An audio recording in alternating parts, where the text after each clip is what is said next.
qual a sua opinião sobre investir nessas empresas hoje, né? Principalmente a Klabin, que muita gente fala que está bem barata, bem abaixo do que seria o preço justo dela. Qual a sua opinião? Eu acho uma bela empresa. Eu acho que, principalmente com projetos de expansão que estão aí, fizeram um trabalho muito bem feito até aqui.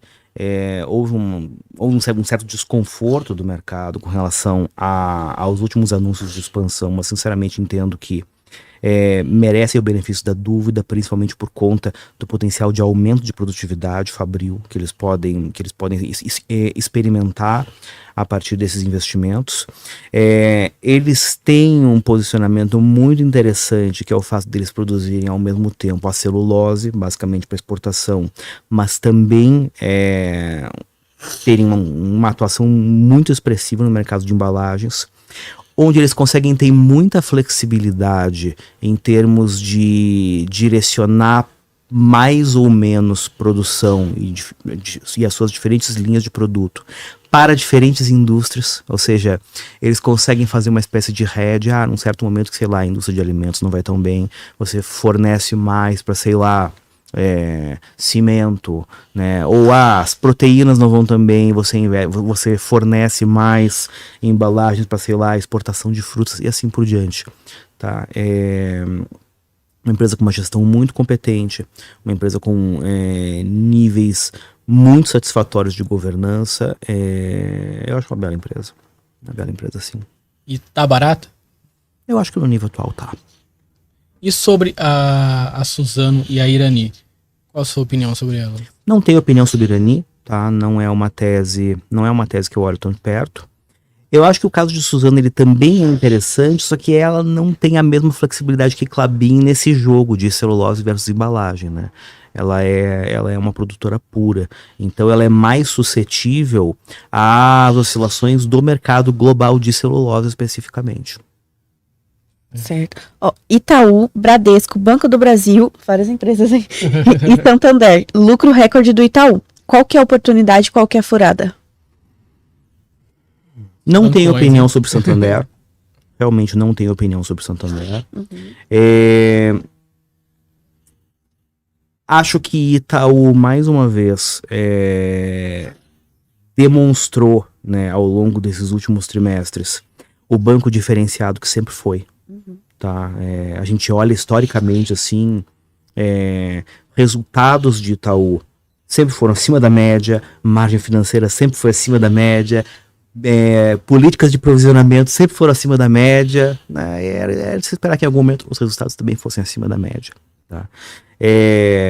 Bradesco, eu acho que vive um momento de ressaca muito forte, né? Acho que eles erraram a mão e reconhecem que erraram a mão ao longo aí, basicamente dos últimos 2 anos, e agora eles precisam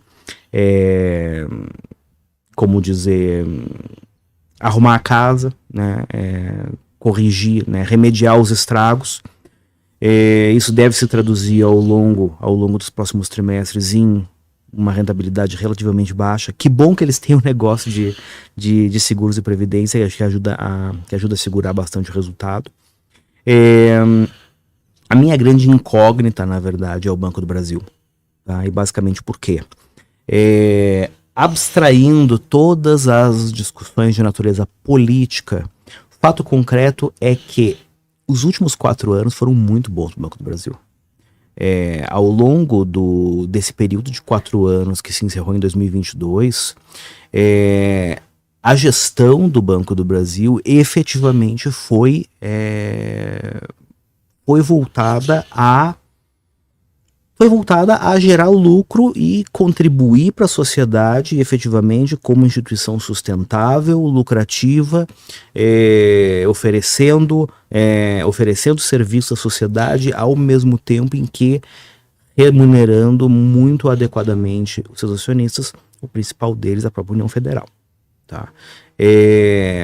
Não é claro para mim, e eu acho que todo esse barulho que a gente vê com relação à postura do governo federal frente ao Banco Central, por exemplo, Não é claro para mim se esse alinhamento de interesses entre acionista majoritário, o governo, acionistas minoritários e tudo mais, se ele tem reais chances de perdurar ao longo dos próximos 4 anos, ou se a gente corre um risco significativo de eventualmente se perder a mão. Tá? Infelizmente, de novo, é uma questão da gente olhar para o passado, né? O partido da vez já foi governo antes e, consequentemente, para além das declarações dos seus membros, inclusive a presidente do partido, né, que é uma pessoa bastante vocal em temas econômicos, muito embora claramente não entenda lhufas do assunto, a gente tem amostras abundantes de que existe por parte do pessoal do PT uma dificuldade muito grande de entender o que é governo, o que é política de governo, o que é política de Estado, o que são mecanismos de governança, que existem separações entre o que é público e o que é privado. Enfim, eu tenho preocupações a respeito de como efetivamente isso vai caminhar, né? Eu tenho em carteira, tô acompanhando com muito cuidado, mas realmente assim, com um pé atrás. Bom, já entendi que o Itaú realmente ele é muito superior assim em retorno que ele traz, né, referente às suas operações contra um Bradesco, por exemplo, né? Mas em relação ao preço, né, que as ações do Bradesco, por conta dos resultados, também caíram muito, né, nos últimos meses, né?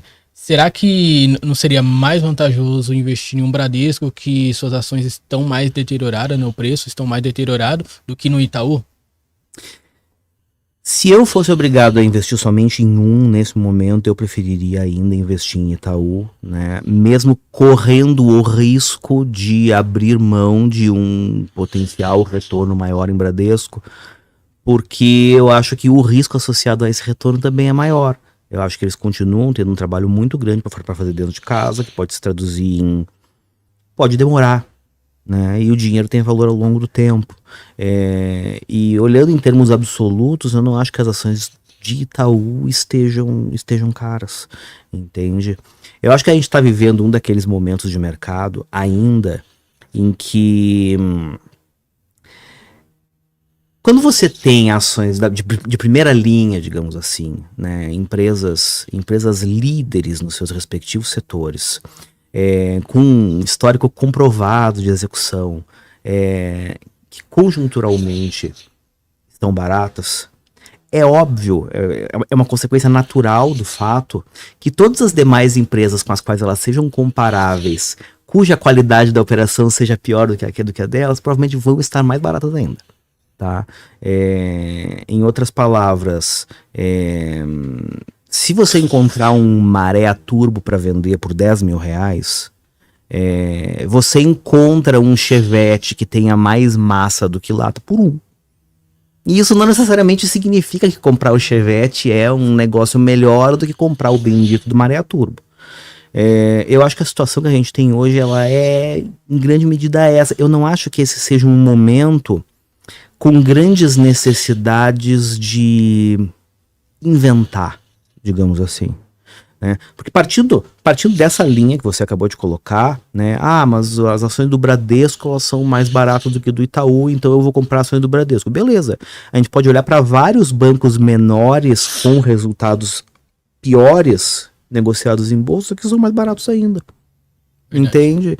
E daqui a pouco a gente vai e você vai chegar à conclusão de que, nossa, a única coisa que eu vou comprar na minha carteira é Oi. Entende? E não faz sentido. A gente não pode olhar só para o potencial de retorno.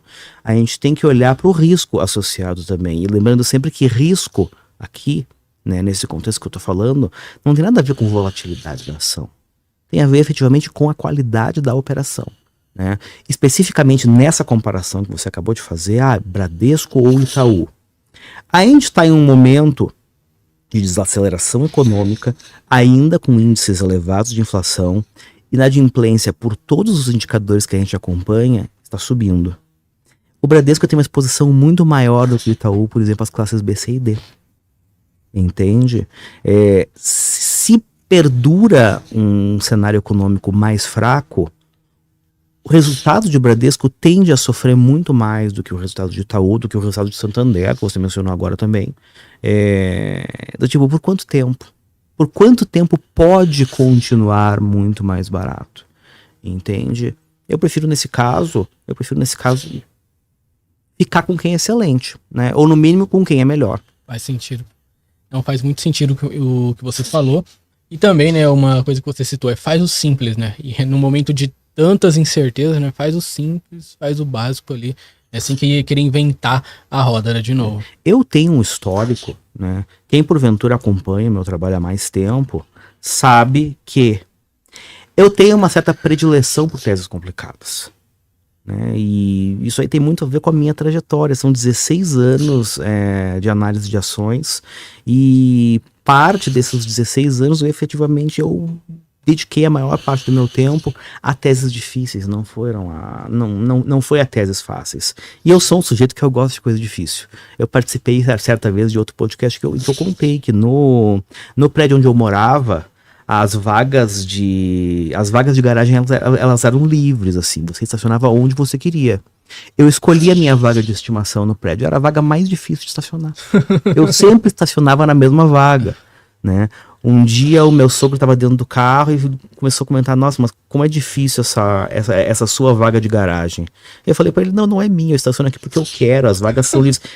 Eu nunca mais vou esquecer a cara que ele fez, do tipo, por que esse cara faz isso? Mesmo tendo esses traços de personalidade que eu reconheço, no atual cenário, nos atuais preços, cara, faz o simples. Não há necessidade de você arranjar sarna para se coçar na bolsa nesse momento. Né? Compre nesse momento o óbvio. Tá? Existem oportunidades para além do óbvio? Com certeza. Primeiro você faz a sua carteira do óbvio, e aí você tem uma parcela da sua carteira que você vai para coisas não óbvias. Mas assim, tem muita coisa de primeira linha a preço muito bom.